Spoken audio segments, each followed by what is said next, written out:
Hey guys, we're doing well today. So for today's video, I'll be giving you guys my starting 15 for the All Blacks to face the Irish in the July internationals. What better time to do this really? Just because the squad was announced 24 hours ago. So what better time obviously to give you guys my opinion on the starting 15 for the All Blacks. Before we do this, of course, guys, like this video, guys, and subscribe to the channel if you haven't already, and definitely comment below because I want to see your reaction obviously towards my starting 15 if you agree or disagree with it. So do let me know in the comments because I will reply as normal. But yeah, let's get straight into this. So of course, here is we'll start off with the front row, of course, that I've selected. So as you can see there, I've gone with George Bower as well as Cody Taylor. So two Crusaders players there, as well as Ofa Tu'ungafasi. So that's the front row I've gone for the All Blacks, and I do believe that's probably the best front row they can go with. George Bower and Ofa Tu'ungafasi have been very impressive throughout Super Rugby, and Cody Taylor is just a very consistent player, and obviously the first choice for the All Blacks. So I thought that kind of makes a well-balanced kind of front row there to face the Irish. And it will be tough because Bower and Ofa Tu'ungafasi will have to face the likes of Andrew Porter and Tad Furlong. But I do think with them too, you'll be able to handle that kind of firepower, to say the least, when it comes towards those scrums. So yeah, that's kind of what I got with the front row. So moving on now towards the locks. So as you can see here, guys, the locks are there. I've gone with Whitelock and Retallick. So I've gone with a bit of experience within that locking department. I could have selected Tupavala if I wanted to, but I chose to actually go with these two just because, they're going to give you always they're very consistent and always give you a 7 out of 10 performance, every single time they play.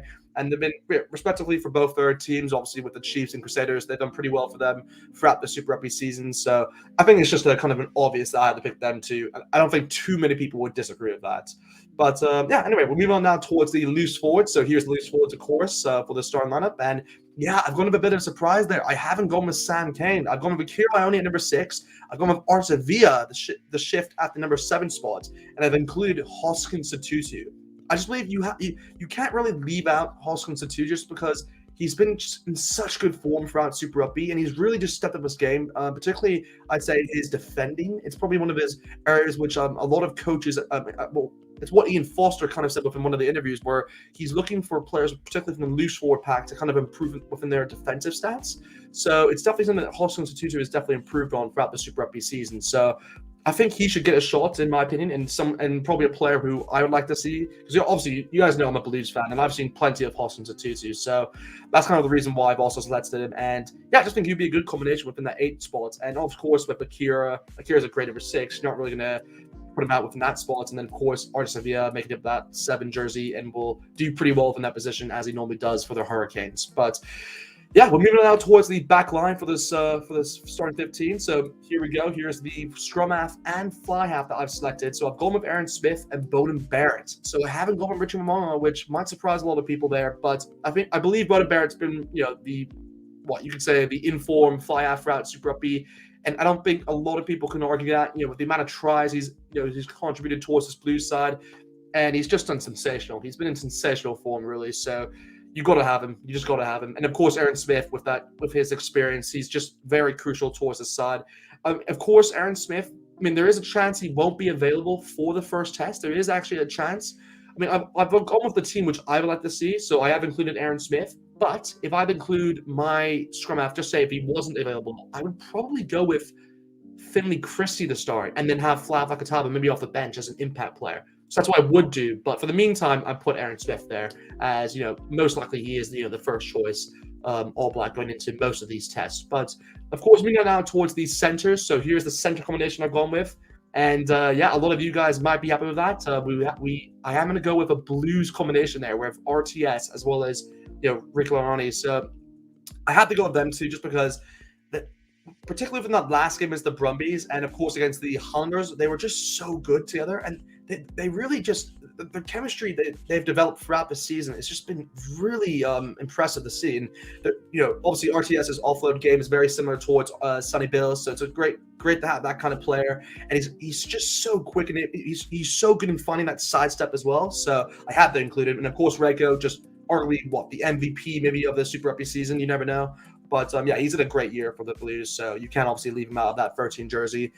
But yeah, that's kind of it really for the center combination. I mean, I wanted to go with Quintupaya maybe, but to kind of more of a youth aspect towards that with Quintupaya and Reiko, because I do like that combination a lot. But maybe that's for the future. Maybe that's after the 2023 Rugby World Cup. But of course, we'll move on now towards the final positions here, of course, which is the wingers and fullbacks. And yeah, I've gone with Lester Fananku at the number 11 jersey, and I had to include Lester there just because he's been one of the informed players, you could say, throughout Super Rugby. I believe he's tied with Will Jordan with the most amount of tries, which I believe is 9.